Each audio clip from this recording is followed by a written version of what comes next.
Assalamualaikum warahmatullahi wabarakatuh. Kembali lagi di channel Sahabat Historia.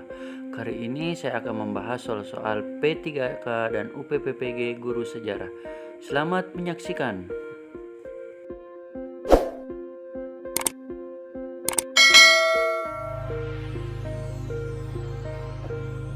Soal nomor 1. Untuk menjawab soal pilihan seperti ini, kita harus langsung saja kepada inti permasalahan soal, ya. Jadi berdasarkan pernyataan di atas yang bukan merupakan faktor-faktor yang mendorong bangsa Barat mengadakan penjelajahan samudra adalah nomor. Jadi yang di sini adalah yang bukan merupakan faktor pendorong penjelajahan samudra. Kita harus punya konsep berpikir dahulu. Di sini ada penjelasan, ya. Pada abad pertengahan di Eropa memang mengalami renaissance, di mana masyarakat Eropa menghidupkan kembali ilmu pengetahuan termasuk ilmu astronomi, yakni perbintangan, penggunaan kompas dan menyebarkan teori geosentris. Pada masa yang sama, kota Konstantinopel itu ditaklukkan oleh bangsa Turki Utsmani yang berdampak pada tertutupnya kota dagang untuk bangsa Eropa, sehingga bangsa Eropa tidak mendapatkan suplai rempah-rempah. Kondisi ini mendorong bangsa Eropa untuk melakukan penjelajahan samudra dengan tujuan mencari sumber rempah-rempah yang diinisiasi oleh kerajaan Portugis dan Spanyol. Untuk menghindari persaingan, Paus membagi dua wilayah jalur pelayaran yang termuat dalam perjanjian Tordesillas pada tahun 1492, di mana Portugis yang dipimpin oleh Bartolomé Dias ke arah timur Eropa dan Spanyol yang dipimpin oleh Christopher Columbus ke arah barat Eropa. Lalu kita akan mencari sebunyi soal adalah yang bukan merupakan faktor pendorongnya, yang bukan merupakan faktor pendorong dari penjelajahan samudra. Yang pertama adalah jatuhnya Konstantinopel pada tahun 1453 ini merupakan faktor pendorong, ya. Ini merupakan faktor pendorong yang kita berarti ini tidak masuk, ya. Ya. Penemuan kompas ini juga tidak masuk, ya, karena masuk di dalam kita cari yang bukan. Dikuasainya Meksiko ini bukan faktor pendorong, tapi ini adalah proses dari terjadinya penjelajahan samudra ini. 4 penemuan Kopernikus mendukung ini merupakan faktor pendorong juga, ya. Nomor 5, penaklukan kerajaan Inca oleh Pizarro ini merupakan dampak dari penjelajahan samudra. Bisa jadi ini adalah choice yang benar. Lalu adanya keinginan bangsa Eropa untuk berdagang dengan Amerika, ini juga merupakan tabukan juga. Yang 7 adalah adanya semangat memelihara angkatan perang. Nah, kalau kita lihat pilihannya antara A, B, C, dan D, tentu kita lebih memilih kita bisa ambil di sini adalah 5, 6, dan 7, ya teman-teman. Jadi jawabannya adalah E. Selanjutnya nomor 2, ini merupakan juga soal memilih. Kita langsung saja ke inti soalnya.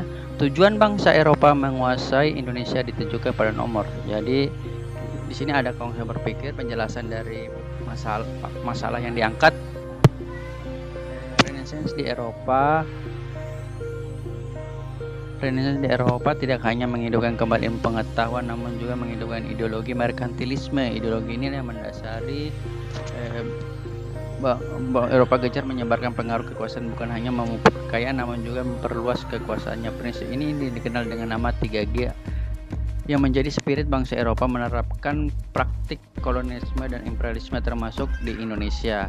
Selain itu, Indonesia adalah pusat rempah-rempah, yang sehingga monopoli perdagangan rempah-rempah menjadi misi bangsa Eropa.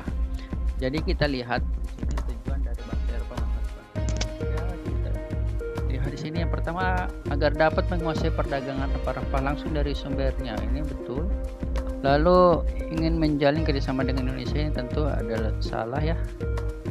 Menguasai wilayah strategi untuk perdagangan, ini juga betul, ya. Bisa jadi.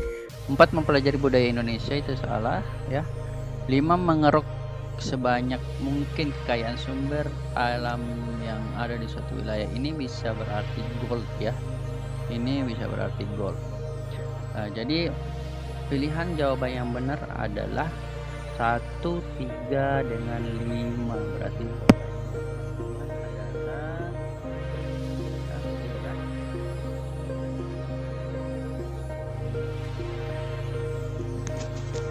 Kita masuk ke soal 3. Kedatangan bangsa Spanyol ke Indonesia, terutama di Maluku, adalah sebuah pelanggaran atas hak monopoli. Pelanggaran ini menyebabkan, jadi kita buat kerangka pikir dulu terkait dengan bagaimana kiprah Portugis dan Spanyol di Maluku. Jadi Portugis telah berhasil sampai di Maluku pada tahun 1512, menjalin hubungan dagang dengan kerajaan setempat dan berhasil menanamkan pengaruhnya di Maluku sehingga Portugis memonopoli perdagangan rempah-rempah. Pada tahun 1521, Spanyol sampai juga di Maluku dan ingin melakukan monopoli perdagangan rempah-rempah, sehingga satu-satunya jalan adalah harus berhasil mengusir Portugis dari Maluku. Terjadilah perebutan kekuasaan wilayah antara Portugis dan Spanyol. Konflik ini dimenangkan oleh Portugis dan berdasarkan perjanjian Zaragoza, Spanyol harus meninggalkan Maluku. Mengenai soal ini, choice soal ini adalah bagaimana kondisi persaingan antara Portugis dan Spanyol. Kita analisa soalnya. Terjadinya monopoli perdagangan rempah-rempah ya, tapi ini tidak menjadi penyebabnya ya. Ini 2. Terjadinya perebutan kekuasaan lokal, ini keliru. Terjadinya percampuran paham ada dengan pemimpin kerajaan, ini kurang tepat. Terjadinya persaingan antara Portugis dan Spanyol, ini bisa saja terjadi tapi saya rasa kurang tepat juga. Terjadinya perebutan daerah kekuasaan antara Spanyol dan Portugis, ini benar ya. Inilah konflik antara Portugis dan Spanyol di Maluku. Jadi jawabannya adalah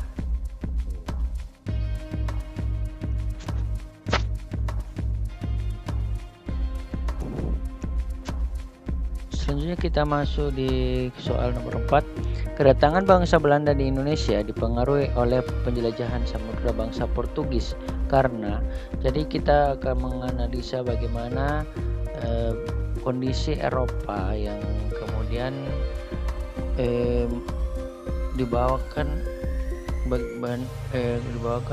rempah-rempah oleh bangsa Portugis yang berhasil mencapai Maluku dan membawa rempah-rempah ke Eropa. Jadi di Portugis ada satu kota dagang namanya Lisabon. Disitulah tempat Portugis menjual rempah-rempahnya.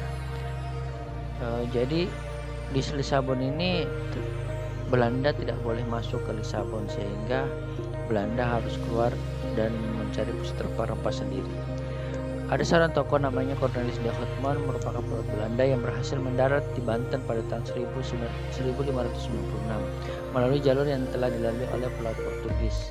Penjelajahan samudra dari Belanda sampai ke Indonesia. Untuk mengatasi masalah persaingan antara para pedagang Belanda, maka Belanda membentuk faksi dagang namanya VOC pada tahun 1602. Jadi choice dalam soal ini adalah bagaimana pengaruh penjelajahan samudra Portugis terhadap kedatangan Belanda itu sendiri.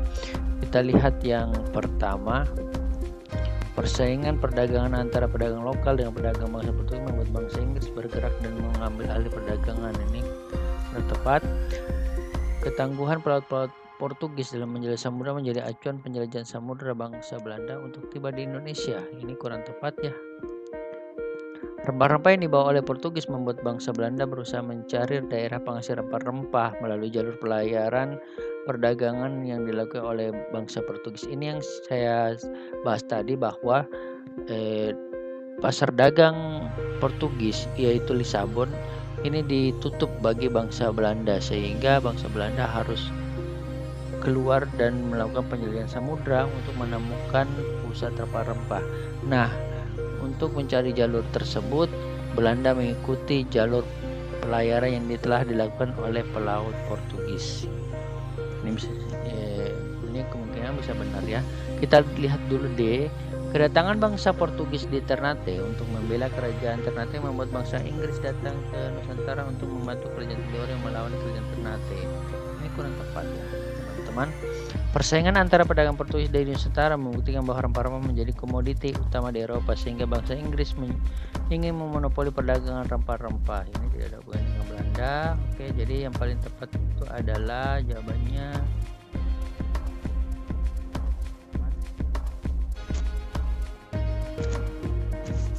ya.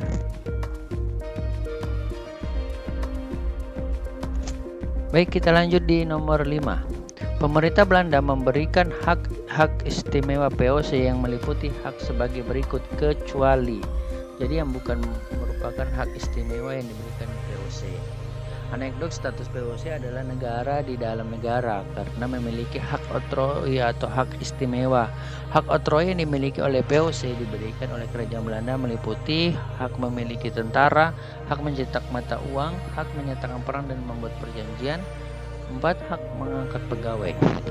Dari materi ini kita lihat soal kembali yang kecuali adalah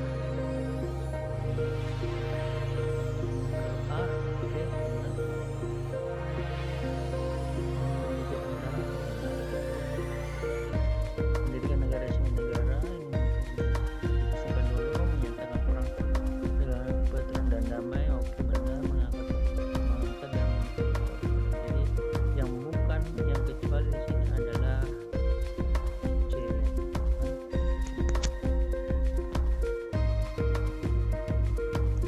Baik, selanjutnya nomor 6. Kongsi dagang Inggris yang melakukan perdagangan hingga ke Indonesia berdiri pada abad ke-17 adalah jadi kongsi dagang Inggris, ada 2 kongsi dagang yang sangat terkenal di sini dalam praktik imperialisme dan monopoli perdagangan. Praktik imperialisme Eropa di Asia dan diinisiasi dari terbentuknya kongsi dagang yang menanamkan praktik monopoli perdagangan. Ada 2 kongsi dagang yang besar dan bersaing menanamkan pengaruhnya dengan menerapkan kebijakan imperialisme dan kolonialisme di Asia, yakni 1. East India Company atau EIC merupakan kongsi dagang Inggris yang beroperasi dari India hingga ke Indonesia. 2. Presidency of Indian Company atau POC merupakan kongsi dagang Belanda yang beroperasi di Indonesia, dibentuk pada tahun 1602. Jadi kita lihat choice pilihannya yaitu ada ini jelas jawabannya adalah A ya teman-teman. Selanjutnya nomor 7. Rakyat pribumi mengartikan kultur stelsel dengan sebutan tanam paksa. Apa itu tanam paksa? Bisa kita ulas di sini. Kultur stelsel atau tanam paksa, sistem tanam paksa yang diterapkan pemerintah Hindia Belanda pada masa Gubernur Pandabos pada tahun 1830. Latar belakang dari kebijakan ini adalah kosongnya khas negara akibat biaya perang yang sangat besar dan menumpas perlawanan rakyat Jawa yang dipimpin oleh Pangeran Diponegoro dan perang Padri yang dipimpin oleh Tengku Iman Bonjol. Nah, jadi di sini kebijakan ini diterapkan kepada para pribumi untuk menanamkan tanaman ekspor yang telah dibentuk oleh pemerintah Belanda seperti tembakau, teh, kopi, tebu dan lainnya. Tanaman ini ditanam di lahan rakyat dan bagi rakyat yang tidak memiliki lahan maka diwajibkan bekerja di pabrik-pabrik Belanda secara sukarela. Kebijakan ini membawa banyak pribumi Jawa dikirim ke Suriname untuk bekerja di pabrik-pabrik Belanda di Suriname. Dari ilustrasi ini kita bisa menjawab soal nomor 7 ini. Bagaimana yang dimaksud dengan sistem tanam paksa itu sendiri? Jika kita lihat ya, choice-nya di sini yang pertama adalah dalam melaksanakan proyek tanam dilakukan dengan cara paksa dan bagi yang melanggar akan dihukum secara fisik. Ini kurang tepat ya teman-teman. Jenis tanamannya ditentukan oleh pemerintah Belanda. Mungkin saya ini benar. Kita lihat dulu C, kerusakan tanaman karena bencana alam ditanggung oleh pemerintah. Kurang tepat. Adanya beban pajak yang berat, ini kurang tepat. Kegagalan hasil panen khususnya tanaman padi, ini kurang tepat. Yang paling benar adalah berarti jawabannya adalah B ya teman-teman.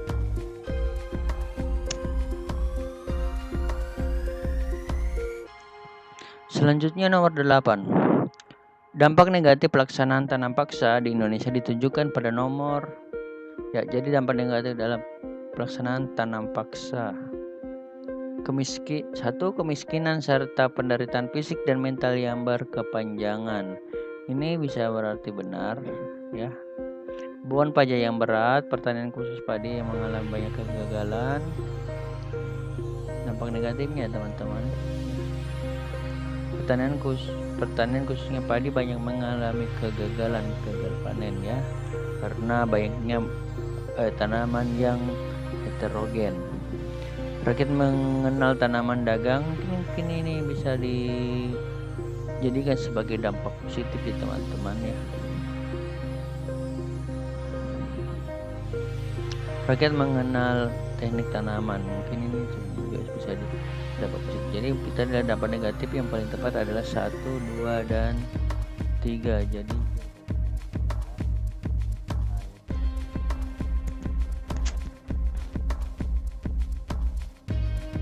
kita lanjut nomor 9. Kebijakan Herman Willem Daendels di Jawa membawa perubahan di era transportasi dengan membuka jalan sepanjang 1000 km dari Anyar ke Panarukan. Jalan ini yang kita kenal saat ini dengan jalur Pantura. Tujuan utama Daendels membangun jalur transportasi sepanjang Pulau Jawa adalah, oke, simak dulu ilustrasi pembahasan dari persoalan ini. Pada tahun 1800, Prancis yang dipimpin oleh Napoleon Bonaparte menguasai kerajaan Belanda, sehingga wilayah jajahan Belanda juga menjadi jajahan Prancis, termasuk Hindia Belanda. Prancis mengutus Herman Willem Daendels sebagai gubernur di Hindia Belanda pada tahun 1808. Herman Willem Daendels memacu ekonomi dengan pembangunan di Jawa. Salah satu kerja Daendels adalah membangun jalan darat dari Anyar ke Panarukan sepanjang 1000 km yang tentunya dilakukan dengan kerja roda oleh pribumi. Jalan ini dibangun memiliki fungsi dalam memperlancar ekonomi dan penguasaan antar daerah ke daerah lain di Pulau Jawa. Namun tujuan utama dari pembangunan jalan ini adalah memantau dan menjadi benteng pertahanan jika ada kemungkinan adanya serangan Inggris dari arah Laut Jawa.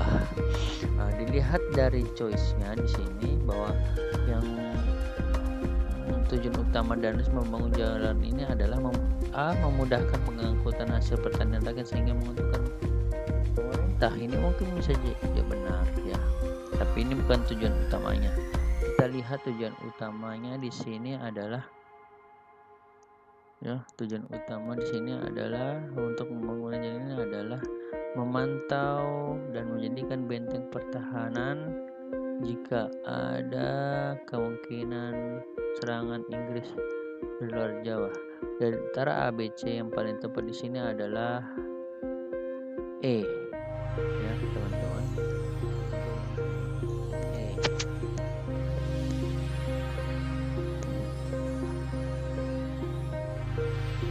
Nomor 10. Trias Pandapenter yang memiliki tujuan baik ternyata tidak mampu mensejahterakan penduduk pribumi.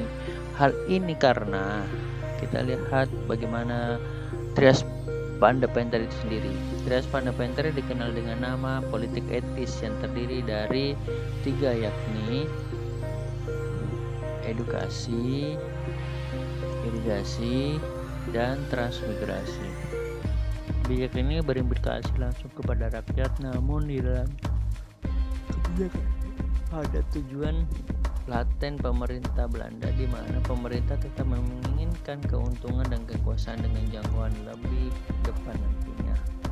Nah, dari sini kita lihat yang mana yang paling tepat. A. Pemerintah kolonial Belanda kalah kekuasaan dengan golongan swasta. B.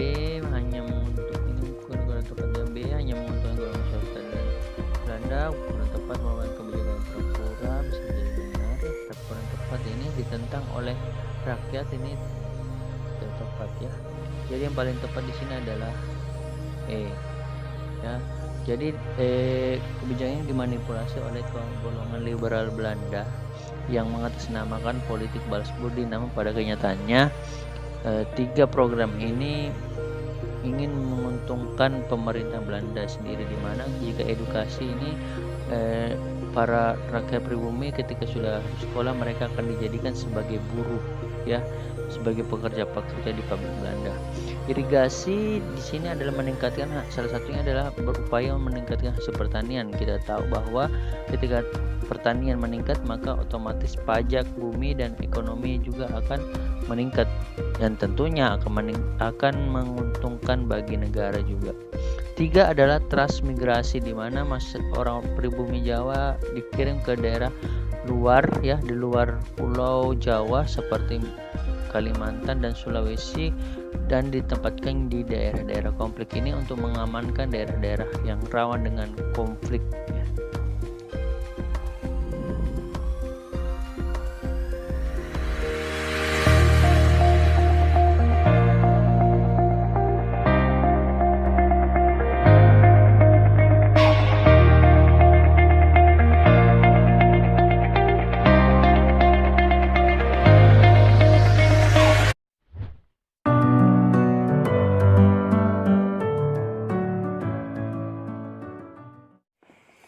Assalamualaikum warahmatullahi wabarakatuh. Kembali lagi di channel Sahabat Historia.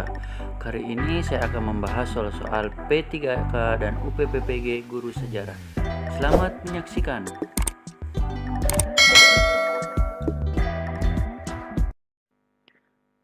Di part 2 ini kita mulai di nomor 11 ya teman-teman. Nomor 11 berikut merupakan pernyataan tentang kekuasaan Inggris di Indonesia, kecuali. Jadi kita menanamkan dulu peta pikir kita bagaimana pemerintahan Inggris di Indonesia ya. Kekuasaan Inggris di Indonesia itu dimulai pada tahun 1811 setelah Inggris berhasil mengusir pemerintahan Prancis di kerajaan Belanda. Atas kiprah Inggris menjadi penguasa di Indonesia. Gubernur yang memerintah adalah Thomas Stafford Raffles. Salah satu kebijakannya adalah land rent atau sistem sewa tanah. Kekuasaan Inggris di Indonesia kemudian diserahkan kembali kepada Belanda melalui Perjanjian Tuntang pada tahun 1816. Dari pertanyaan dari nomor 11 ini, kita bisa ambil beberapa hal ya. Yang pertama adalah A. Untuk memasukkan keuangan negara, Raffles menerapkan kultur Sterzel. Ini adalah hal yang salah. Kenapa? Karena kultur Sterzel itu kebijakan dari Pandebos pada masa Belanda, ya teman-teman. Jadi untuk soal yang ini pasti adalah hal yang salah ya. Nah, kita ambil kata kecuali. Yang kedua, pada tahun 1816 Inggris menyerahkan kembali kekuasaannya kepada Belanda. Ini benar ya teman-teman, sesuai dengan kata kunci di sini. Ya, benar. Yang ketiga, kekuasaan Inggris di Indonesia dipercaya kepada Thomas Stafford Raffles. Betul ya teman-teman, ini ada di sini kata kuncinya. Ya. Yang D, salah satu kebijakan populer yang diterapkan oleh Raffles adalah sistem sewa tanah. Ini juga benar ya teman-teman. Ya. Inggris berkuasa di Indonesia setelah menerima penyerahan kekuasaan dari Belanda pada tahun 1811. Ini juga pernyataan yang benar ya. Nah, berarti jawaban untuk nomor 11 ini adalah A.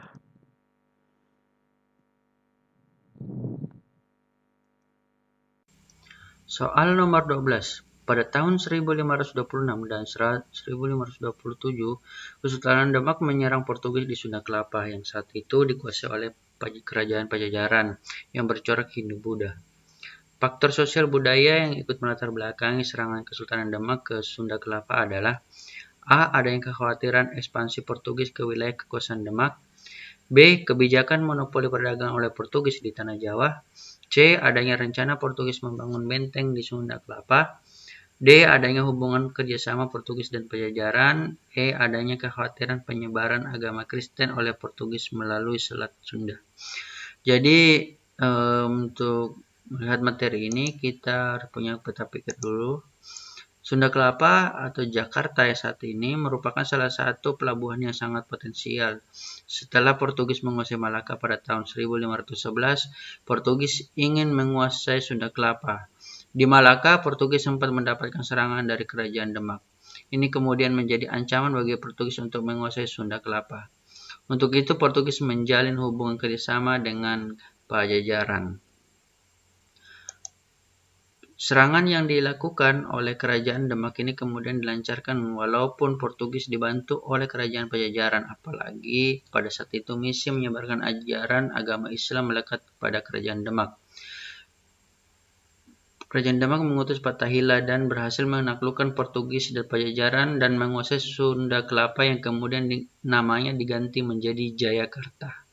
Kerajaan Pajajaran kemudian mengalami kemunduran dan digantikan dengan berdirinya Kerajaan Banten yang bercorak Islam. Dari pernyataan tersebut, kita bisa menganalisa mengenai soal nomor 12, yang mana yang berkaitan dengan hal ini adalah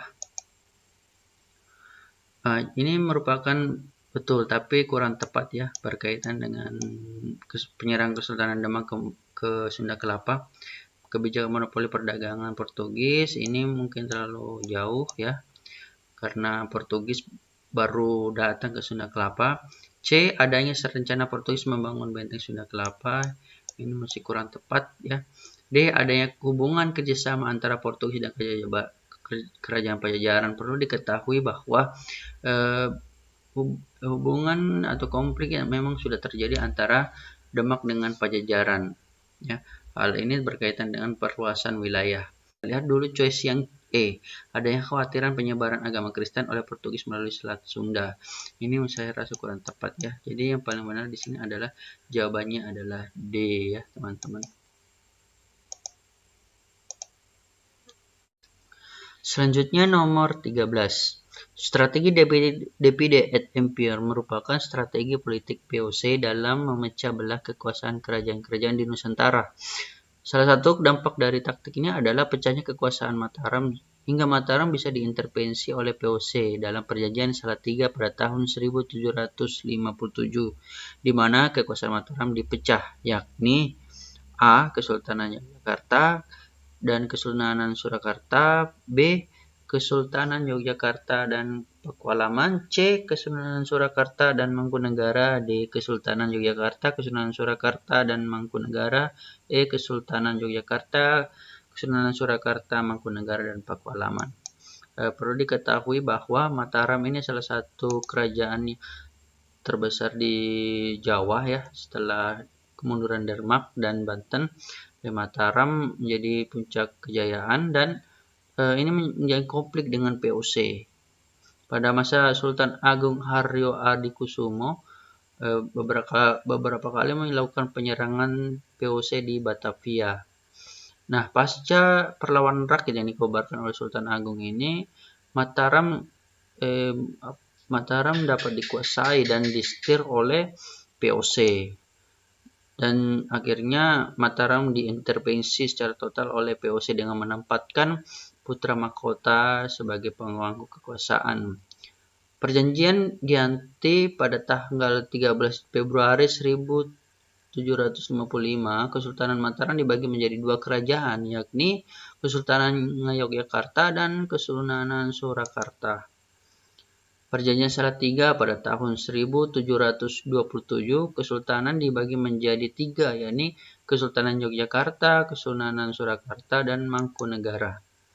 Pada tahun 1813, Kesultanan Yogyakarta dibagi menjadi dua, yakni Kesultanan Yogyakarta dan Pakualaman. Jadi, kekuasaan Kesultanan Mataram totalnya dibagi menjadi 4, yakni Kesultanan Yogyakarta, Kesultanan Surakarta, Mangkunegara, dan Pakualaman.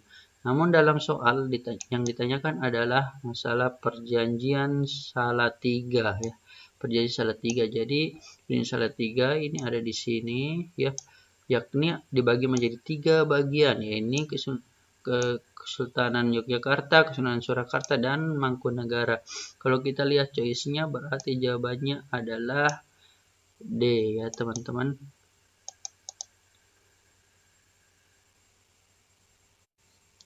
Soal nomor 14. Mana pernyataan di bawah ini yang kurang tepat? A. Sejak tahun 1570 sampai 1575 terjadi perang antara Kerajaan Tidore yang dipimpin oleh Sultan Baabullah melawan Portugis. Sultan Baabullah bersumpah tidak akan menghentikan perang sebelum semua orang Portugis terusir dari kerajaannya. Sultan Ba'abullah mengepung benteng Portugis. D. Akhirnya orang-orang Portugis menyerah. E. Sultan Ba'abullah memberikan kesempatan selama 24 jam bagi orang Portugis untuk meninggalkan kerajaan Ternate.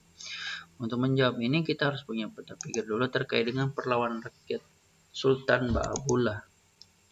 Jadi Sultan Ba'abullah adalah putra dari Sultan Hairun dari kerajaan Ternate, meski memimpin perlawanan rakyat untuk mengusir Portugis dari Maluku. Jadi di sini ada kata kunci ya, ada kata kunci dari kerajaan Ternate. Nah, jadi yang ditanyakan adalah kurang tepat, sementara bagian A saya tadi adalah Ba'abullah di sini sebagai memimpin perlawanan rakyat di kerajaan Tidore. Berarti otomatis ini menjadi choice yang kurang tepat ya, teman-teman. Jadi jawabannya adalah A.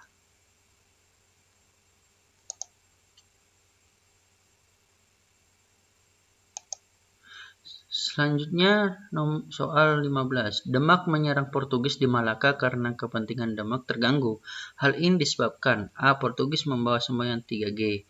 B. Portugis ingin menguasai jalur perdagangan di Nusantara. C. Portugis ingin menyebarkan agama Nasrani.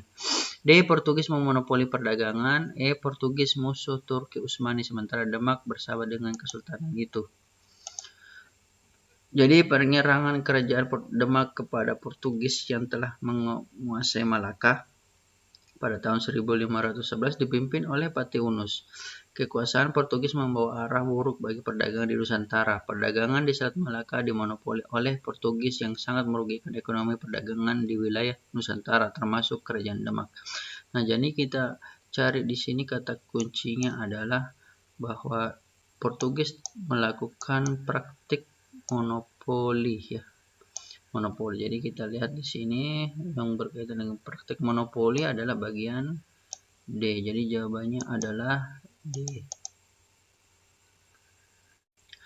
Selanjutnya soal nomor 16. Perang Palembang melawan Inggris terjadi disebabkan A. Raffles mengkhianati perjanjian yang pernah dibuat dengan Sultan Palembang. B. Raffles mengambil alih kantor sekaligus benteng Belanda di Palembang. C. Raffles meminta hak kuasa Sultan atas tambang timah di Pulau Bangka. D. Sultan Mahmud Baharudin menolak kekuasaan Inggris di atas Palembang. E. Rakit api Kesultanan Palembang ditabrakkan ke kapal Inggris. Jadi kita bahas terkait dengan perlawanan rakyat Sultan Baharudin di Palembang ya. Sultan Mahmud Baharudin II sebagai Raja Kerajaan Palembang Darussalam memimpin perlawanan rakyat dengan Inggris dan Belanda. Jadi ada dua bangsa di sini ingin menguasai Palembang ya, hampir bersamaan. Perlawanan dengan Inggris dilatar belakangi saat ditemukannya timah di Pulau Bangka yang merupakan wilayah kerajaan Palembang. Raffles meminta hak kuasa atas tambang timah di Pulau Bangka ini yang kemudian ditolak oleh Sultan Baharudin. Jadi kalau kita lihat choice dari soal ini yang paling tepat di sini kata kuncinya adalah ini ya teman-teman ya. Jadi jawabannya itu adalah untuk choice ini adalah jawabannya adalah C. Selanjutnya soal nomor 17. Salah satu latar belakang diterapkannya kultur stelsel adalah kosongnya kas pemerintahan Hindia Belanda akibat dari A. Korupsi para pegawai. B. Pembangunan besar-besaran kerajaan Belanda. C. Terjadinya perlawanan rakyat yakni Perang Diponegoro dan Perang Padri. D. Pengalihan dari VOC ke pemerintah Hindia Belanda. E. Persaingan dengan negara-negara Eropa lainnya seperti Inggris dan Prancis. Jadi untuk membahas soal ini kita lihat pembahasannya dulu. Ya, kebijakan kultur stelsel atau sistem tanam paksa diterapkan oleh Gubernur Van der Bos, di mana pribumi diwajibkan menanam tanaman yang ditentukan oleh pemerintah. Kebanyakan tanaman yang ditentukan ini adalah tanaman ekspor. Salah satu latar belakang diterapkannya kebijakan ini adalah memulihkan keuangan pemerintah Hindia Belanda akibat dari dua perang besar yang terjadi, yakni Perang Diponegoro dan Perang Padri di Sumatera Barat. Dari choice atau pilihan yang pada soal 17 ini kita bisa melihat benang merahnya ya. kita bisa lihat benang merahnya, ya ini terjadinya perang Diponegoro dan perang Padre. Nah, sudah pasti itu jawabannya adalah kita mengarah kepada C ya, kepada C teman-teman. Jawabannya ini adalah C.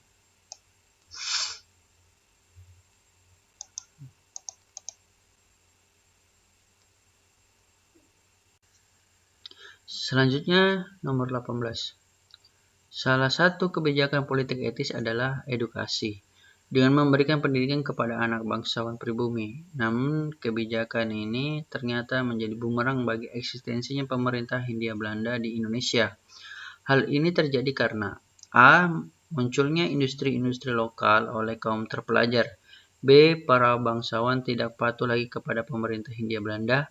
C. Para pelajar-pelajar lokal sudah mulai menentang kebijakan pemerintah. D. Munculnya kaum cendekiawan yang berkiprah penting terhadap kemerdekaan Indonesia. E. Semakin banyaknya pemberontakan kepada Belanda. Jadi di sini terkait dengan kebijakan edukasi dalam politik etis ya. Pembahasannya sebagai berikut. Kebijakan edukasi merupakan kebijakan politik etis di mana pemerintah Hindia Belanda memberikan kepada pribumi. Namun dalam pelaksanaannya, pendidikan ini hanya diperuntukkan kepada anak bangsawan. Upaya ini diharapkan anak-anak dari bangsawan akan menjadi pekerja-pekerja untuk pemerintah Hindia Belanda. Namun majunya pendidikan membawa kesadaran nasional bagi anak-anak bangsawan tersebut. Kaum cendekiawan inilah yang menjadi motor gerakan nasionalisme di Indonesia. Jadi bisa kita lihat benang merah dari penjelasan ini bahwa dengan praktik edukasi ya, praktik edukasi yang diterapkan oleh pemerintah Hindia Belanda ini ternyata membawa para anak bangsawan ini menjadi kaum cendekiawan muda yang kemudian mempelopori terkait dengan nasionalisme dan liberalisme di Indonesia. Dari choice yang ada dalam soal nomor 18 ini yang mengikat pada kaum cendekiawan, kata kunci kaum cendekiawan ini bisa kita lihat kaum cendekiawan di sini ya. Nah, berarti jawabannya itu adalah D ya teman-teman.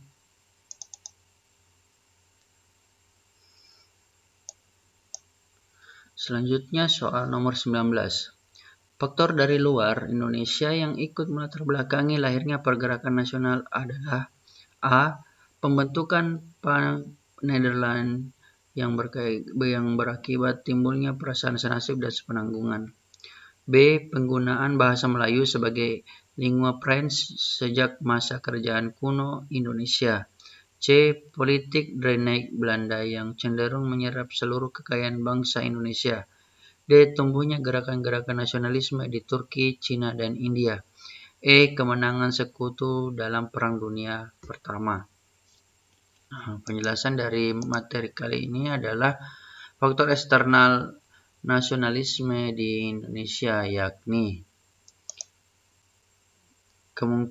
kemenangan Jepang atas Rusia pada Perang Air Hangat pada tahun 1905. Jadi terjadi perebutan wilayah air hangat yang berada di Korea antara Rusia dengan Jepang. Dan kita tahu Rusia adalah salah satu angkatan perang Eropa yang sangat disegani dan mempunyai alutsista militer yang canggih. Dan tentara Rusia ini berhasil dikalahkan di Rusia ya, di Rusia, dan Jepang di sini menjadi pemenangnya. Untuk pertama kalinya orang Asia memenangkan perang terhadap raksasa militer Eropa seperti Rusia. Kemenangan Jepang ini memotivasi kepada orang-orang Asia, untuk bangsa Asia, bahwa bangsa Asia juga bisa mandiri dan bisa merdeka dan lepas dari cengkeraman kolonialisme bangsa Eropa. Lalu faktor eksternal yang kedua adalah tumbuhnya nasionalisme di India, Turki, dan Cina. Ini menjadi kata kunci ya teman-teman terkait dengan faktor dari luar atau eksternal terkait dengan nasionalisme di Indonesia. Jadi jawabannya itu sudah pasti adalah D ya teman-teman.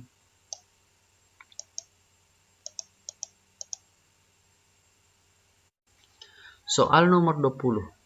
Jika dibandingkan kerajaan Spanyol dan Portugis, Belanda lebih akhir datang ke Indonesia. Kondisi ini langsung menyebabkan kedatangan bangsa Belanda datang ke Indonesia berkaitan dengan Spanyol dan Portugis adalah A. Penandatanganan kesepakatan Tordesillas yang membagi pelayaran samudra menjadi dua.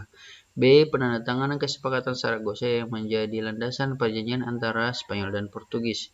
C. Pemberlakuan pelarangan terhadap para pedagang Belanda membeli rempah-rempah di pelabuhan Lisabon, Portugis.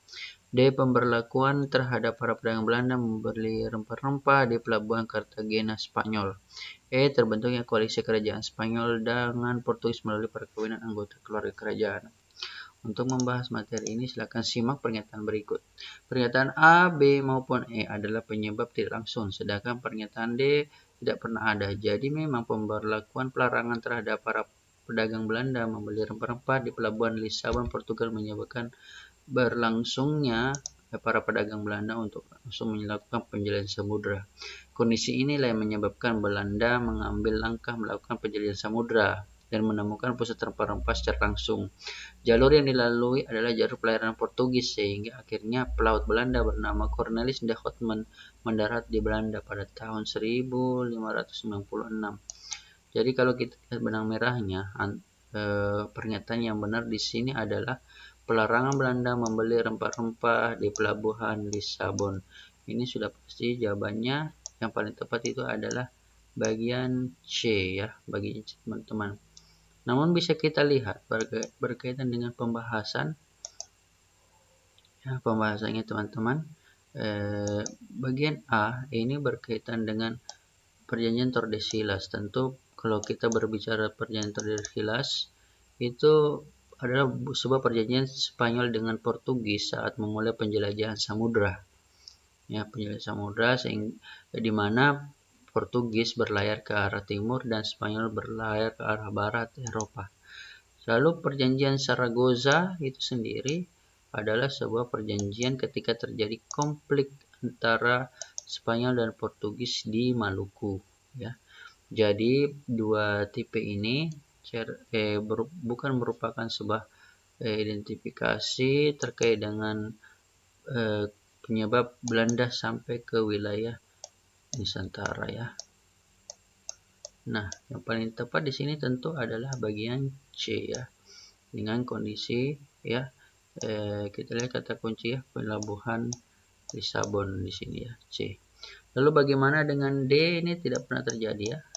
Ada kasus yang salah dan E juga kasus salah. Jadi jawabannya tetap itu adalah C.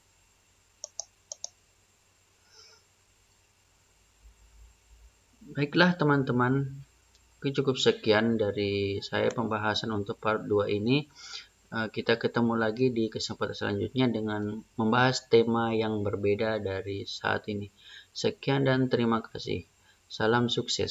Assalamualaikum warahmatullahi wabarakatuh.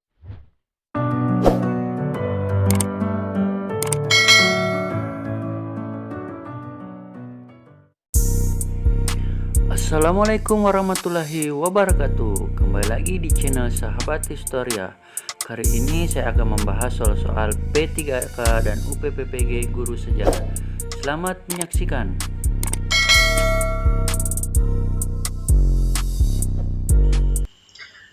Di part 3 ini kita masuk di soal 21 ya teman-teman.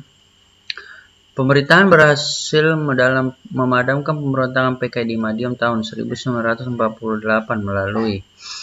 Jadi pada nomor 21 ini pembahasan kita adalah terkait dengan pemberontakan PKI Madiun yang merupakan salah satu pergolakan dalam negeri yang terjadi pasca proklamasi. Jadi kita bahas dulu pemberontakan PKI di Madiun pada tahun 1948 dilatar belakangi jatuhnya kabinet Amir Syarifuddin ya. Sehingga Amir Syarifuddin bersama dengan musuh melakukan penggerakan separatis dengan menguasai Madiun dan memproklamirkan berdirinya Republik Soviet Indonesia. Jadi Amir Syarifuddin dan musuh ini merupakan pimpinan-pimpinan yang terbentuk dari afiliasi yang bernama Front Demokrasi Rakyat atau FDR. FDR ini merupakan gabungan dari beberapa ormas dan partai politik, yang mana di dalamnya adalah ada Partai Sosialis, Partai Buruh Indonesia, dan Partai Komunis Indonesia yang pada saat itu dipimpin oleh musuh. Tiga partai dan ormas ini merupakan organisasi yang mempunyai yang berideologi komunisme, yang tentunya kita tahu bahwa ideologi komunisme itu salah satu tujuannya adalah ingin menjadi penguasa di dalam suatu negara. Sehingga tujuan dari pemberontakan ini membentuk sebuah negara baru yang namanya Republik Soviet Indonesia yang wilayahnya meliputi Madiun dan wilayah sekitarnya. Pemerintah RI merespons secara langsung karena pemberontakan ini merupakan ancaman dalam negeri dan mengancam keutuhan negara. Pemerintah menerapkan namanya GOM, Gerakan Operasi Militer, di mana Jenderal Sudirman memerintahkan divisi Siliwangi yang dipimpin oleh Kolonel Gatot Subroto dan Kolonel Sungkono untuk menyerang gerakan PKI di Madiun. Penyerangan divisi Siliwangi ini berhasil melumpuhkan pemberontakan PKI di Madiun dan menangkap Amir Syarifuddin. Sementara musuh yang melarikan diri kemudian beberapa waktu kemudian tertangkap dan akhirnya tertembak di operasi militer yang di Ponorogo. Jadi terkait dengan choice pilihan jawaban yang benar adalah A, berkaitan dengan pengerahan pasukan ROPD yang menyerang basis pertahanan PKI di Solo. Ini di Solo berarti ini salah. Penyerangan markas PKI dan penangkapan tokoh-tokohnya di Surakarta ini juga salah. Ini karena ini menyebutkan Surakarta. Politik blokade Madiun sehingga PKI di Madiun kekurangan bahan makanan. Di beberapa referensi memang benar bahwa salah satu strategi divisi Siliwangi yakni memblokade kota Madiun sehingga pasokan makanan terhenti dan ini berhasil melumpuhkan pemberontakan PKI yang ada di kota Madiun. Kita lanjut dulu di D, pengiriman pasukan Siliwangi untuk menumpas PKI di Madiun. Ini merupakan pernyataan yang benar ya. Pemecatan seluruh anggota tentara yang terlibat dalam pemberontakan PKI Madiun ini salah. Jadi jawaban yang paling tepat itu adalah D ya teman-teman. Soal 22. Proklamasi 17 Agustus 1945 merupakan embrio berdirinya negara Indonesia yang telah memenuhi syarat sebagai tata negara, yaitu A. Memiliki lembaga negara, B. Memiliki presiden dan wakil presiden, C. Adanya rakyat atau penduduk, D. Adanya pengakuan negara lain, dan E. Adanya wilayah. Materi persyaratan sebagai sebuah negara kita bahas sebagai berikut. Kemerdekaan Indonesia pada tanggal 17 Agustus memang bersifat de facto, di mana pada tanggal ini Indonesia menyatakan proklamasi kemerdekaan. Praktik persyaratan berdirinya negara, perjalanan historis Indonesia sebagai berikut. 1. Memiliki rakyat yang mendukung. Jadi pada saat proklamasi Indonesia mendapat dukungan penuh dari rakyat dan menyatakan beberapa wilayah sebagai wilayah bagian Republik Indonesia. Ini berkaitan dengan choice C.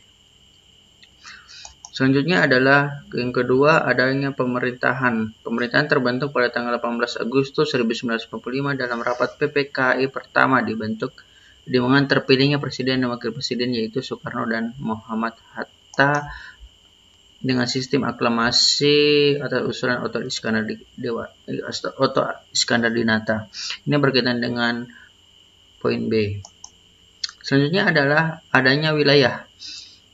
Wilayah ini pada tanggal 19 Agustus 1945 dalam rapat PPKI kedua, wilayah Indonesia terdiri dari 8 provinsi dan juga dalam rapat ini dibentuk sebuah departemen pemerintahan. Ini berkaitan dengan A dan B, E.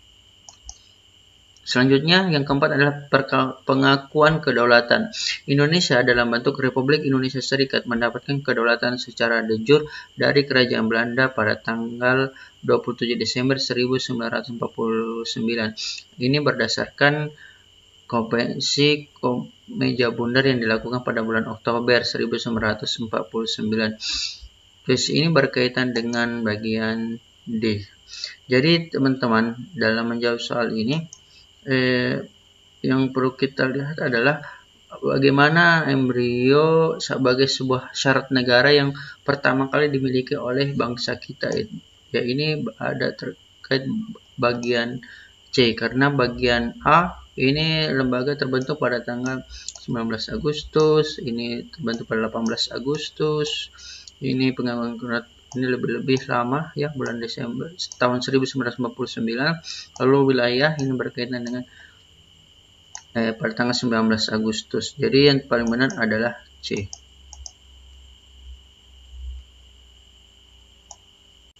Selanjutnya soal 23. Tuntutan pemuda dan mahasiswa melalui gerakan reformasi tahun 1998 adalah. Pada materi ini kita bahas terkait dengan agenda reformasi. Demonstrasi besar-besaran menuntut terjadinya reformasi, khususnya di bidang pemerintahan.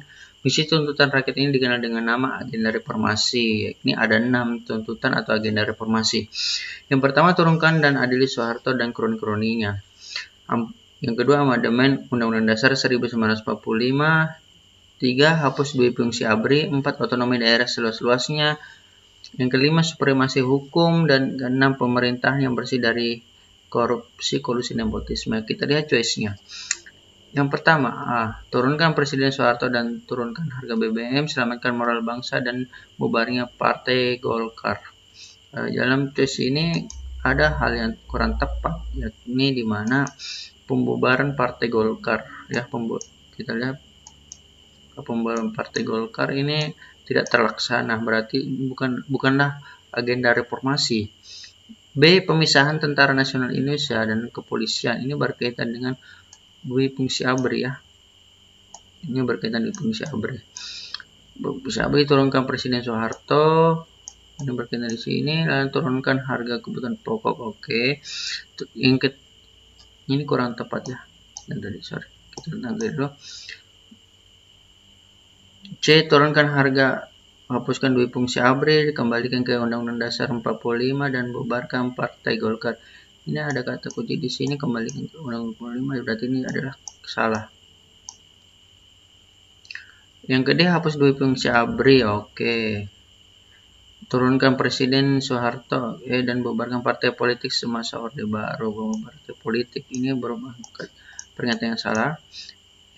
Turunkan Presiden Soeharto, turunkan harga, hapus dui fungsi ABRI, lalu bubarkan Partai Golkar.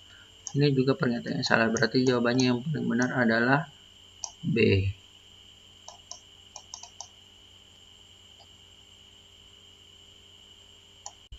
Soal 24. Saprudin Prawira Negara memiliki peran penting pasca agresi militer Belanda kedua pada tanggal 19 Desember 1948, yaitu A. Membantu pemerintahan pelarian Indonesia di India dengan bantuan India. B. Membantu pemerintahan revolusioner Republik Indonesia dan Permesta.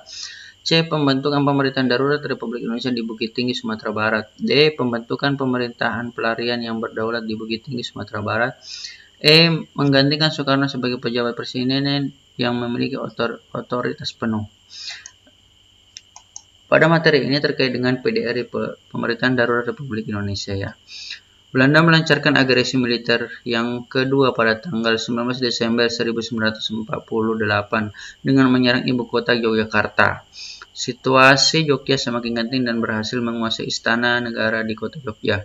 Dalam kegentingan ini, Soekarno memberikan perintah kepada Saprudin Prawira Negara yang merupakan salah satu menteri negara yang pada saat itu berada di Bukit Tinggi untuk mendirikan pemerintahan darurat untuk membentuk pemerintahan negara Republik Indonesia. Soekarno dan Muhammad Hatta kemudian tertangkap oleh pasukan Belanda di Istana Negara Jogja. Di Bukit Tinggi, Saprudin Prawira Negara mendirikan PDRI ya, sebagai pelaksana pemerintahan negara Indonesia dengan Saprudin sebagai presiden dan membentuk struktur pemerintahan PDRI. Jadi PDRI di sini adalah berfungsi sebagai menjaga eksistensi jalannya pemerintahan Indonesia di mata dunia internasional, sehingga walaupun Soekarno dan Muhammad Hatta tertangkap, namun pemerintahan Republik Indonesia terus berjalan. Dan pada saat itu Soekarno bukan lagi sebagai presiden, Muhammad Hatta bukan lagi wakil presiden, namun pemimpin pemerintahan, yaitu presiden, dipegang oleh Saprudin Prawira Negara. Dalam choice soal nomor 24, ini bagian A, membentuk pemerintahan pelarian, ini salah. Membentuk pemerintahan revolusioner Republik Indonesia dan Permesta, ini juga salah. Membentuk pemerintahan darurat Republik Indonesia di Bukit Tinggi, Sumatera Barat, ini juga benar ya. Ini benar ya. D. Membentuk pemerintahan pelarian berdaulat di Bukit Tinggi, ini salah. Lalu E. Menggantikan Soekarno sebagai pejabat presiden dan memiliki otoritas penuh. Ini agak kurang tepat ya. Jadi jawabannya adalah C. Soal 25. Pada tanggal 20 September 1953, Daud Berrio memproklamasikan Negara Islam Indonesia atas nama masyarakat Aceh, menyatakan Aceh dan daerah-daerahnya sekitarnya menjadi bagian dari wilayah NII Pemimpinan Kartosuwiryo Jawa Barat. Setelah 9 tahun pemberontakan ini akhirnya berhasil ditumpas melalui A. Pemberian kembali status daerah istimewa bagi Aceh yang setingkat dengan provinsi oleh pemerintah. B. Dengan melakukan operasi militer dan penerangan melalui musyawarah kerukunan masyarakat Aceh. C. Pendekatan kekeluargaan dengan memberikan kebebasan pada masyarakat Aceh untuk menentukan nasibnya sendiri. D. Operasi militer dengan mengerahkan pasukan pemerintah secara besar-besaran, operasi gabungan yang berlibatkan rakyat dengan fokus ke sasaran penangkapan Daud Berrio. Pemberontakan DITI di Aceh dipimpin oleh Daud Berrio. Hal ini dilatar belakangi dengan kekecewaan tokoh-tokoh Aceh atas inisiatif pemerintah pusat untuk meleburkan Aceh menjadi Provinsi Sumatera Utara dengan ibu kota Medan. Pemberontakan ini begitu lama berjalan karena didukung oleh mayoritas tokoh dan masyarakat Aceh. Pemberontakan ini diselesaikan dengan cara damai dengan mengembalikan status otonom Aceh sebagai provinsi dan yang disebut sebagai daerah istimewa. Ya, daerah istimewa dengan diperbolehkan menerapkan syariat Islam. Jadi di sini dalam pernyataan di sini berarti yang berkaitan dengan operasi militer itu adalah salah ya. Lalu bagaimana dengan A dengan C? Ini bagian C, pendekatan kekeluargaan dan menentukan nasib sendiri juga salah. Jadi paling tepat jawabannya benar adalah bagian A.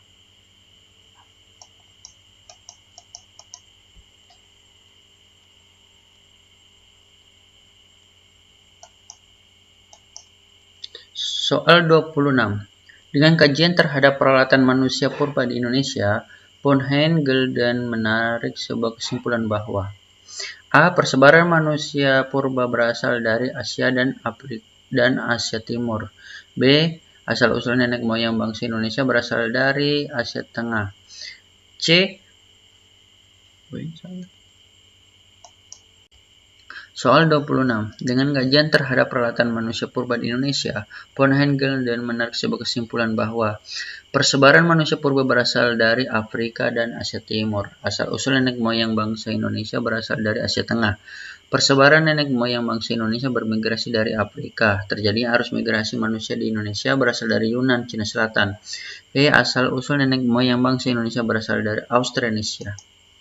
Berikut penjelasannya. Von-Haen-Gulden berargumen jika asal-usul nenek moyang bangsa Indonesia berasal dari Asia Tengah. Diterangkan olehnya bahwa semenjak tahun 2000 sebelum Masehi sampai tahun 500 sebelum Masehi, yakni zaman Neolitikum sampai zaman Perunggu, telah terjadi migrasi penduduk purba dari wilayah Yunan ke daerah-daerah Asia bagian selatan termasuk Kepulauan Indonesia. Pendapat ini dilatar belakangi oleh penemuan banyak peralatan manusia purba masa lampau yang berupa batu beliung dan berbentuk persegi dan seluruh wilayah Indonesia meliputi Sumatera, Jawa, Kalimantan, dan Sulawesi. Peralatan yang sama ini ditemukan juga di wilayah Myanmar, Vietnam, Malaysia, Kamboja, terutama di sekitar wilayah Yunan. Jadi menjadi kata kunci di sini adalah berkaitan peralatan hidup manusia.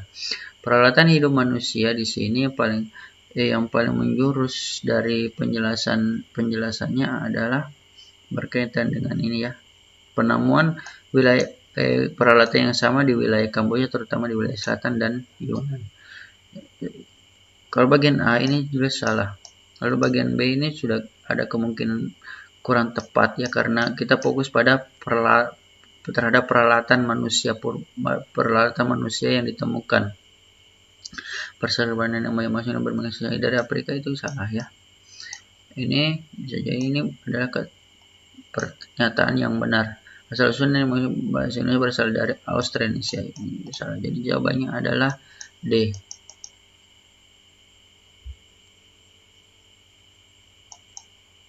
Selanjutnya soal 27. Perhatikan konsep di bawah ini. 1. Kronologi. 2. Periodisasi. 3. Relasi antar bidang kehidupan. 4. Studi perbandingan. Dari konsep di atas, yang cocok untuk pengembangan kajian yang bersifat diakronis adalah konsep nomor. Jadi dalam konsep kajian sejarah ini kita mengkaji dulu ya bagaimana kajian sejarah itu sendiri. Kajian sejarah ini terdiri dari dua, yakni diakronis dan sinkronis. Diakronis ini merupakan kajian sejarah yang runtut dalam urutan waktu. Fungsinya membantu merekonstruksikan peristiwa sejarah. Yang kedua adalah sinkronis, yakni berpikir meluas dalam ruang namun terbatas dalam waktu. Sinkronis membutuhkan ilmu-ilmu sosial lainnya untuk membahas suatu kajian sejarah. Dalam pertanyaan dari soal nomor 27 ini, yang berkaitan dengan konsep yang bersifat diakronis, yakni berkaitan dengan waktu. Ini terdapat pada periodisasi dan kronologi. Jadi jawabannya ini adalah jawabannya 1 dan 2. Jawabannya adalah C.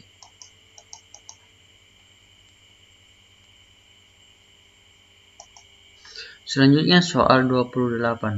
Salah satu faktor yang menggerakkan sejumlah tokoh nasional Indonesia bersedia bekerjasama dengan pemerintahan Jepang adalah bahwa A. Sebagian sesama bangsa Indonesia, apalagi berposisi sebagai saudara tua, kedatangan Jepang dipercaya membawa misi penyelamatan. B. Sejak awal kedatangannya, Jepang telah membicarakan tentang kemerdekaan Indonesia. C. Misi utama kedatangan Jepang tidak lain adalah dalam rangka membebaskan bangsa Asia dari imperialisme Eropa. D. Bagian bangsa Indonesia berkenan dengan kedatangan Jepang, tidak ada alternatif lain kecuali membangun kerjasama. E. Kekuatan militer Jepang tidak mungkin bisa dilawan. Awalnya kedatangan Jepang ke Indonesia disambut baik oleh rakyat karena beranggapan bahwa Jepang memiliki misi membebaskan Asia dari imperialisme Eropa. Bahkan Jepang dianggap sebagai saudara tua. Propaganda ini dikampanyekan dalam gerakan 3A, yakni Jepang Cahaya Asia, Jepang Pelindung Asia, dan Jepang Pemimpin Asia. Inilah yang membuat awalnya banyak tokoh yang kooperatif dengan pemerintahan Jepang. Pada bagian ini, yang paling tepat adalah pada choice ini, bagian paling tepat adalah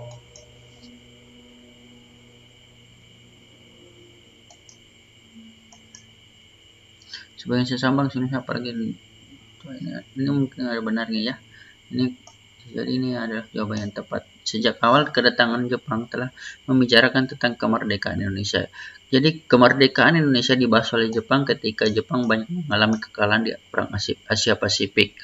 Pada tahun 1943, Jepang merencanakan akan memberikan kemerdekaan kepada Indonesia jika Indonesia mau membantu Jepang dalam usaha dalam memenangkan Perang Asia Pasifik. Ini dibuktikan pada tanggal 1 Maret 1945 terbentuk badan bernama Dokuritsu Jumbei Kosakai atau BPUPKI sebagai badan usaha menyelidiki dan mempersiapkan perlengkapan ketika Indonesia diberikan kemerdekaan oleh Jepang. C. Misi utama kedatangan Jepang tidak lain dalam rangka membebaskan bangsa Asia dari imperialisme Eropa. Ini cenderung keliru karena bangsa Jepang datang ke Indonesia adalah menyebarkan sebagai wilayah kekuasaan dan mendominasi wilayah-wilayah Asia Tenggara dan dijadikan sebagai kekuatan perang dalam melawan pasukan sekutu. D. Bagi bangsa Indonesia berkenan dengan kedatangan Jepang tidak ada alternatif lain kecuali membangun kerjasama. Ini pendapat yang salah. Kekuatan militer Jepang tidak mungkin bisa dilawan. Ini juga kurang tepat ya. Jadi paling tepat jawabannya itu adalah A.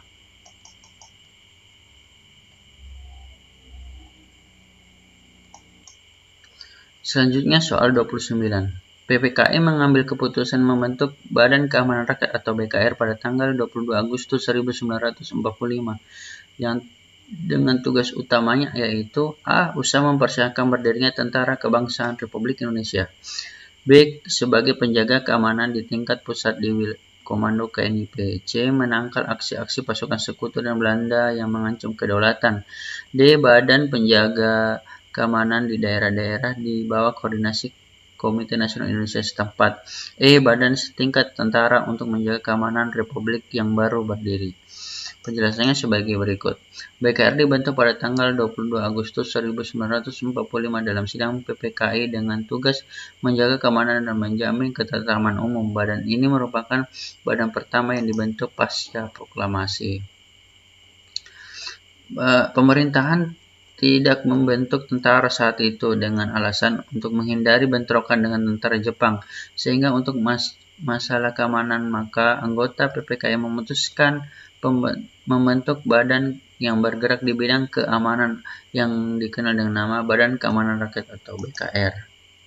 Namun ancaman keamanan semakin tinggi akibat kedatangan sekutu di Indonesia, maka BKR kemudian berafiliasi dan dibentuklah Tentara Keamanan Rakyat atau TKR pada tanggal 5 Oktober 1945. Jadi dalam choice soal 29 ini adalah tugas utama dari BKR adalah tempat ini ya, badan setingkat tentara untuk menjaga keamanan Republik Indonesia yang baru berdiri. Jadi jawabannya adalah Soal 30.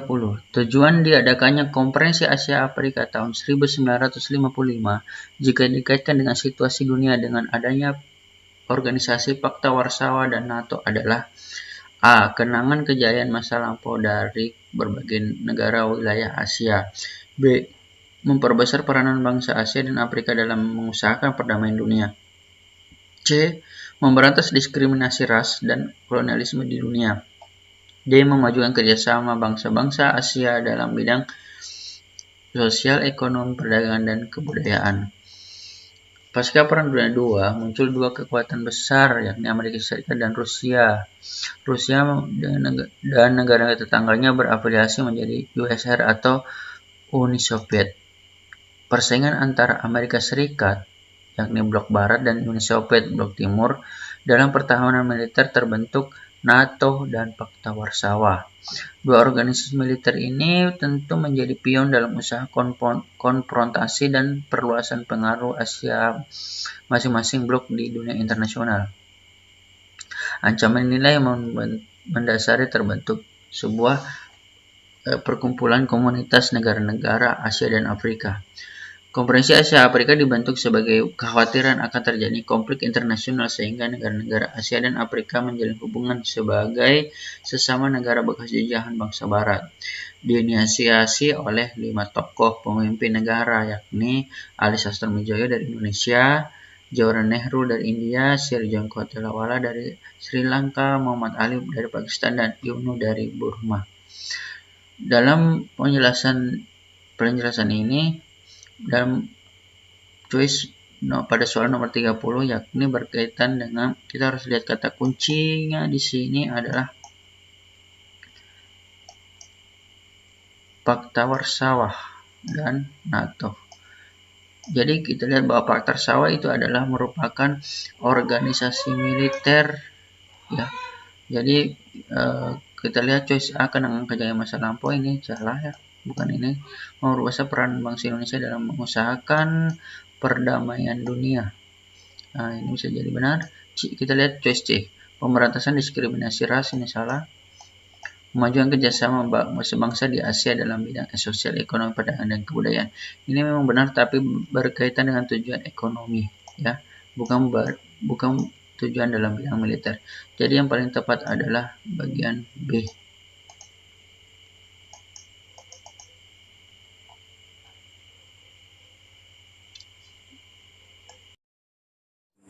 Sekian pembahasan soal kali ini ya teman-teman. Silahkan subscribe, like, and share untuk update berita tersoal soal P3K. Terima kasih.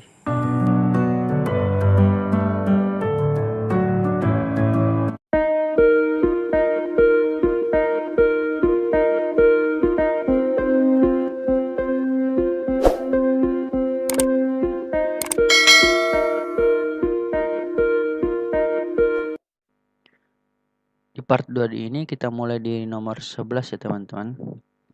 Nomor 11, berikut merupakan pernyataan tentang kekuasaan Inggris di Indonesia, kecuali. Jadi kita menanamkan dulu peta pikir kita bagaimana pemerintahan Inggris di Indonesia ya.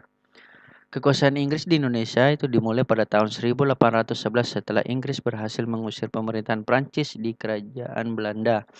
Atas kiprah Inggris menjadi penguasa di Indonesia. Gubernur yang memerintah adalah Thomas Stafford Raffles. Salah satu kebijakannya adalah land rente atau sistem sewa tanah. Kekuasaan Inggris di Indonesia kemudian diserahkan kembali kepada Belanda melalui Perjanjian Tuntang pada tahun 1816. Dari pertanyaan dari nomor 11 ini, kita bisa ambil beberapa hal ya. Yang pertama adalah A. Untuk memasukkan keuangan negara, Raffles menerapkan kultur stelsel. Ini adalah hal yang salah. Kenapa? Karena kultur stelsel itu kebijakan dari Pandebos pada masa Belanda. Ya, teman-teman. Jadi untuk soal yang ini pasti adalah hal yang salah ya. Nah, kita ambil kata kecuali. Yang kedua, pada tahun 1816 Inggris menyerahkan kembali kekuasaannya kepada Belanda. Ini benar ya teman-teman, sesuai dengan kata kunci di sini. Ya, benar. Yang ketiga, kekuasaan Inggris di Indonesia dipercaya kepada Thomas Stafford Raffles. Betul ya teman-teman, ini ada di sini kata kuncinya. Ya. Yang D, salah satu kebijakan populer yang diterapkan oleh Raffles adalah sistem sewa tanah. Ini juga benar ya teman-teman. Ya. Inggris berkuasa di Indonesia setelah menerima penyerahan kekuasaan dari Belanda pada tahun 1811. Ini juga pernyataan yang benar ya. Nah, berarti jawaban untuk nomor 11 ini adalah A.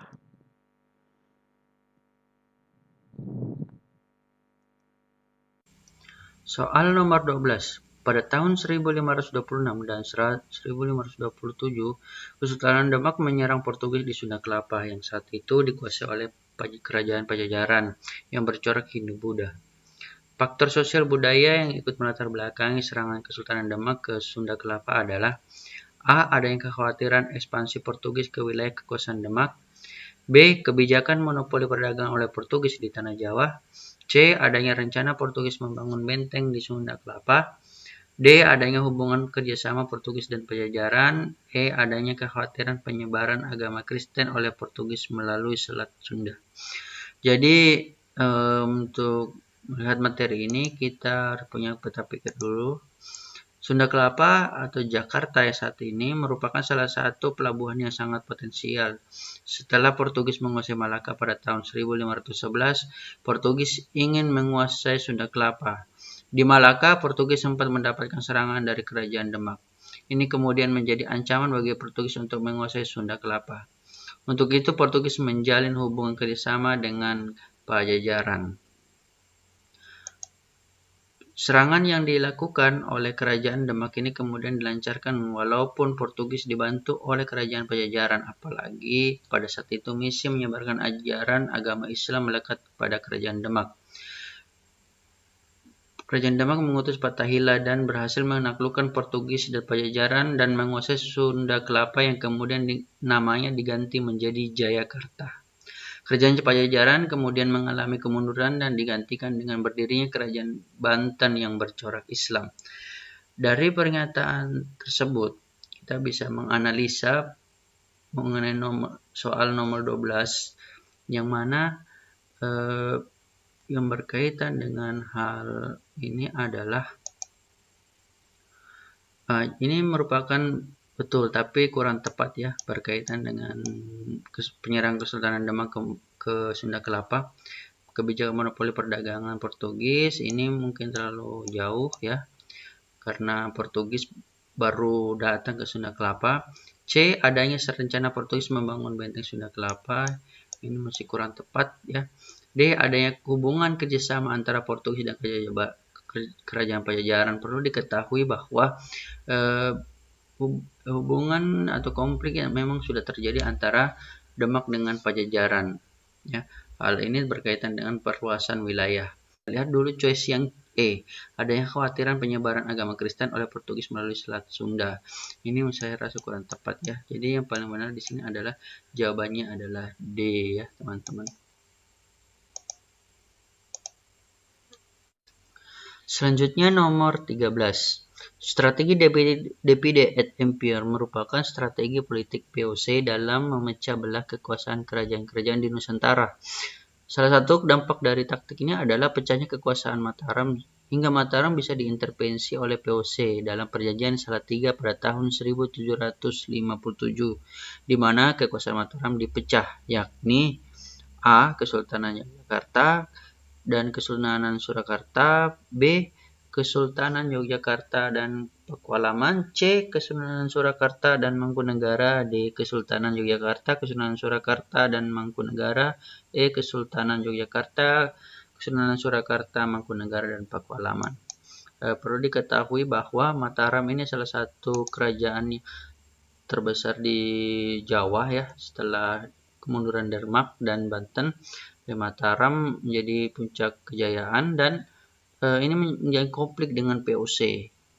Pada masa Sultan Agung Haryo Adikusumo, beberapa kali melakukan penyerangan VOC di Batavia. Nah, pasca perlawanan rakyat yang dikobarkan oleh Sultan Agung ini, Mataram dapat dikuasai dan disetir oleh VOC. Dan akhirnya Mataram diintervensi secara total oleh VOC dengan menempatkan putra mahkota sebagai pemangku kekuasaan.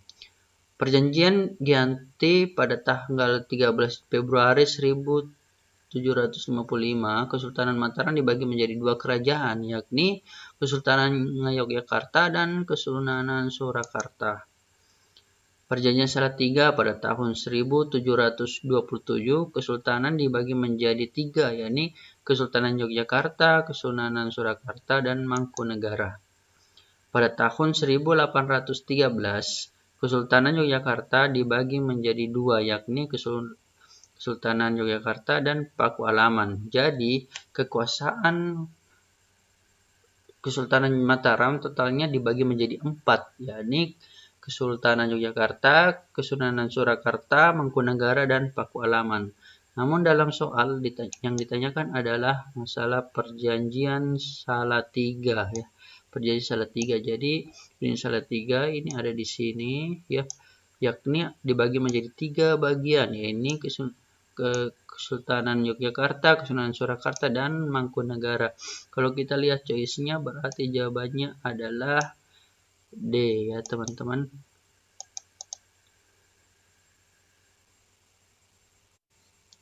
Soal nomor 14. Mana pernyataan di bawah ini yang kurang tepat? A. Sejak tahun 1570 sampai 1575 terjadi perang antara Kerajaan Tidore yang dipimpin oleh Sultan Baabullah melawan Portugis. Sultan Baabullah bersumpah tidak akan menghentikan perang sebelum semua orang Portugis terusir dari kerajaannya. Sultan Baabullah mengepung benteng Portugis. D. Akhirnya orang-orang Portugis menyerah. E. Sultan Baabullah memberikan kesempatan selama 24 jam bagi orang Portugis untuk meninggalkan kerajaan Ternate. Untuk menjawab ini kita harus punya peta pikir dulu terkait dengan perlawanan rakyat Sultan Baabullah. Jadi Sultan Baabullah adalah putra dari Sultan Hairun dari kerajaan Ternate, meski memimpin perlawanan rakyat untuk mengusir Portugis dari Maluku. Jadi di sini ada kata kunci ya, ada kata kunci dari kerajaan Ternate. Nah, jadi yang ditanyakan adalah kurang tepat, sementara bagian A saya tadi adalah Baabullah di sini sebagai memimpin perlawanan rakyat di kerajaan Tidore. Berarti otomatis ini menjadi choice yang kurang tepat ya, teman-teman. Jadi jawabannya adalah A.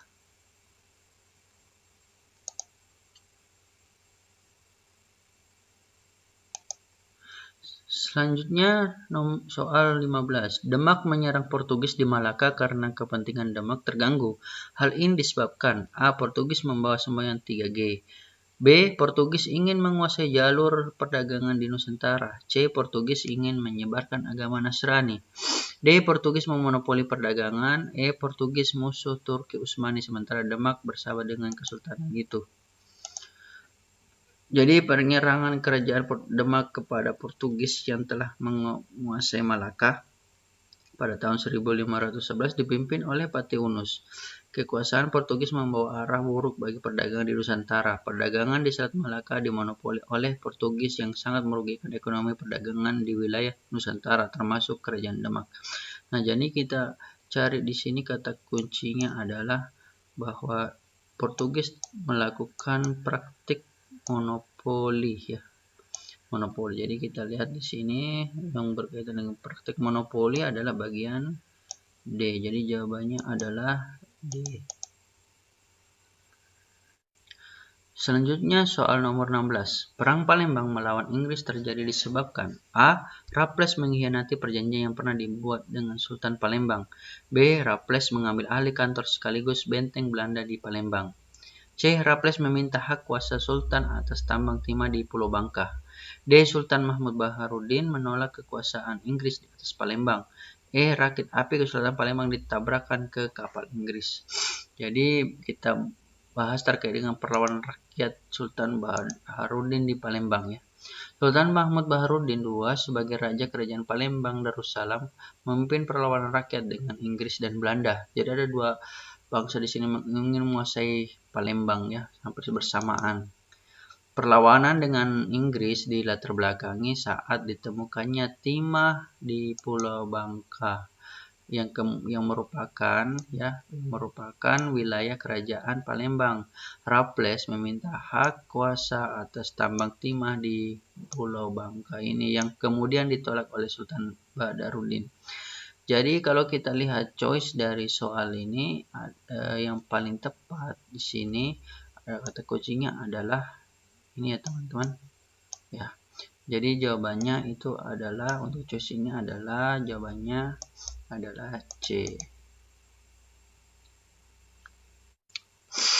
Selanjutnya soal nomor 17. Salah satu latar belakang diterapkannya kultur stelsel adalah kosongnya kas pemerintahan Hindia Belanda akibat dari A. Korupsi para pegawai. B. Pembangunan besar-besaran kerajaan Belanda. C. Terjadinya perlawanan rakyat, yakni Perang Diponegoro dan Perang Padri. D. Pengalihan dari VOC ke pemerintah Hindia Belanda. E. Persaingan dengan negara-negara Eropa lainnya seperti Inggris dan Prancis. Jadi untuk membahas soal ini kita lihat pembahasannya dulu. Ya, kebijakan kultur stelsel atau sistem tanam paksa diterapkan oleh Gubernur Van der Bos, di mana pribumi diwajibkan menanam tanaman yang ditentukan oleh pemerintah. Kebanyakan tanaman yang ditentukan ini adalah tanaman ekspor. Salah satu latar belakang diterapkannya kebijakan ini adalah memulihkan keuangan pemerintah Hindia Belanda akibat dari dua perang besar yang terjadi, yakni Perang Diponegoro dan Perang Padri di Sumatera Barat. Dari choice atau pilihan yang pada soal 17 ini kita bisa melihat benang merahnya ya. Kita bisa lihat benang merahnya, yakni terjadinya Perang Diponegoro dan Perang Padri. Nah, sudah pasti itu jawabannya adalah kita mengarah kepada C ya, kepada C teman-teman. Jawabannya ini adalah C.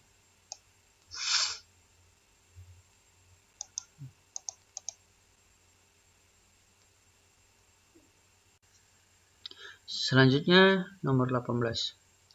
Salah satu kebijakan politik etis adalah edukasi, dengan memberikan pendidikan kepada anak bangsawan pribumi. Namun kebijakan ini ternyata menjadi bumerang bagi eksistensinya pemerintah Hindia Belanda di Indonesia. Hal ini terjadi karena A. Munculnya industri-industri lokal oleh kaum terpelajar. B. Para bangsawan tidak patuh lagi kepada pemerintah Hindia Belanda. C. Para pelajar-pelajar lokal sudah mulai menentang kebijakan pemerintah. D. Munculnya kaum cendekiawan yang berkiprah penting terhadap kemerdekaan Indonesia. E. Semakin banyaknya pemberontakan kepada Belanda.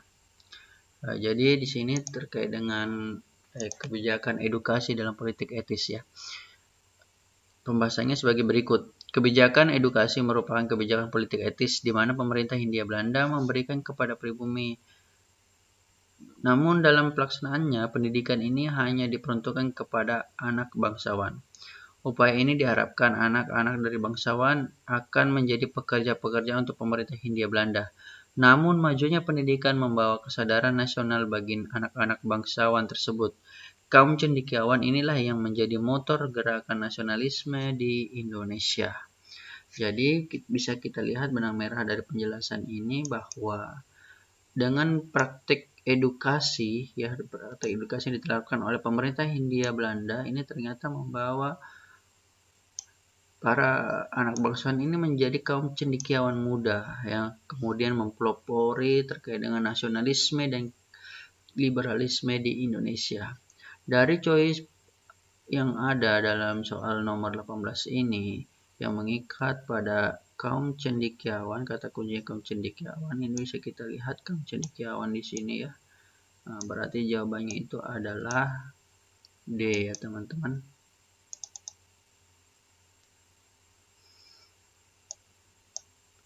Selanjutnya soal nomor 19. Faktor dari luar Indonesia yang ikut melatar belakangi lahirnya pergerakan nasional adalah A. Pembentukan Pan-Nederland yang berakibat timbulnya perasaan senasib dan sepenanggungan. B. Penggunaan bahasa Melayu sebagai lingua franca sejak masa kerajaan kuno Indonesia. C. Politik drainage Belanda yang cenderung menyerap seluruh kekayaan bangsa Indonesia. D. Tumbuhnya gerakan-gerakan nasionalisme di Turki, Cina, dan India. E. Kemenangan sekutu dalam Perang Dunia Pertama. Penjelasan dari materi kali ini adalah faktor eksternal nasionalisme di Indonesia, yakni kemenangan Jepang atas Rusia pada Perang Air Hangat pada tahun 1905. Jadi terjadi perebutan wilayah air hangat yang berada di Korea antara Rusia dengan Jepang. Dan kita tahu Rusia adalah salah satu angkatan perang Eropa yang sangat disegani dan mempunyai alutsista militer yang canggih. Dan tentara Rusia ini berhasil dikalahkan di Rusia ya, di Rusia, dan Jepang di sini menjadi pemenangnya. Untuk pertama kalinya orang Asia memenangkan perang terhadap raksasa militer Eropa seperti Rusia. Kemenangan Jepang ini memotivasi kepada orang-orang Asia, untuk bangsa Asia, bahwa bangsa Asia juga bisa mandiri dan bisa merdeka dan lepas dari cengkeraman kolonialisme bangsa Eropa. Lalu faktor eksternal yang kedua adalah tumbuhnya nasionalisme di India, Turki, dan Cina. Ini menjadi kata kunci ya teman-teman terkait dengan faktor dari luar atau eksternal terkait dengan nasionalisme di Indonesia. Jadi jawabannya itu sudah pasti adalah D ya teman-teman.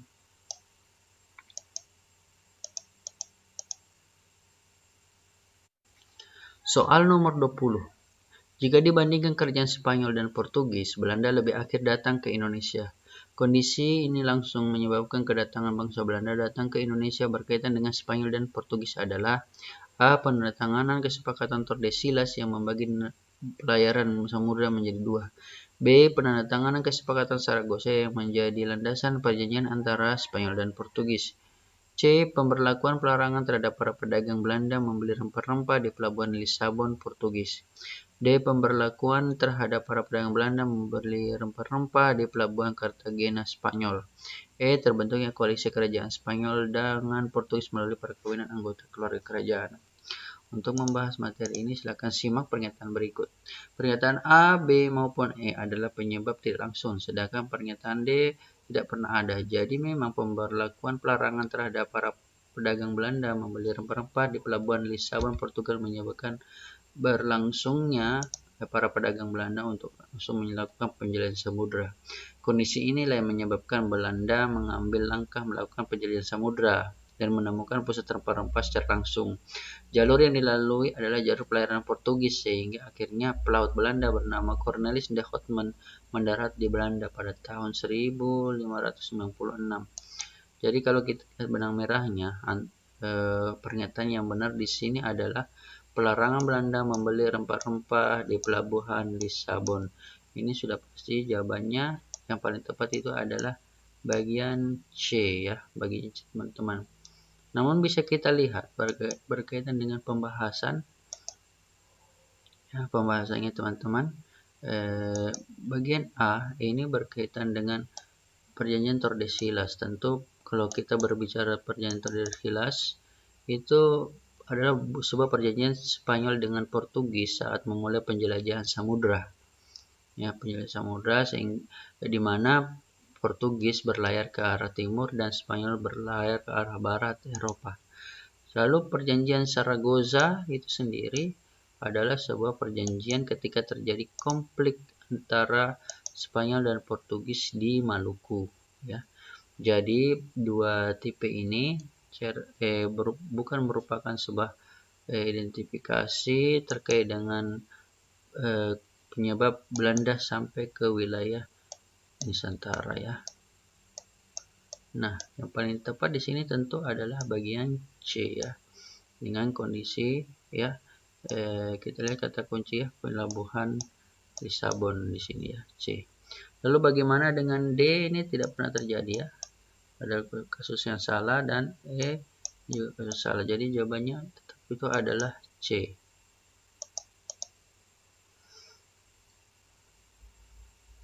Baiklah teman-teman, cukup sekian dari saya pembahasan untuk part 2 ini.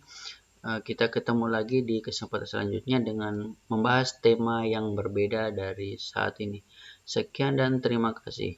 Salam sukses. Assalamualaikum warahmatullahi wabarakatuh.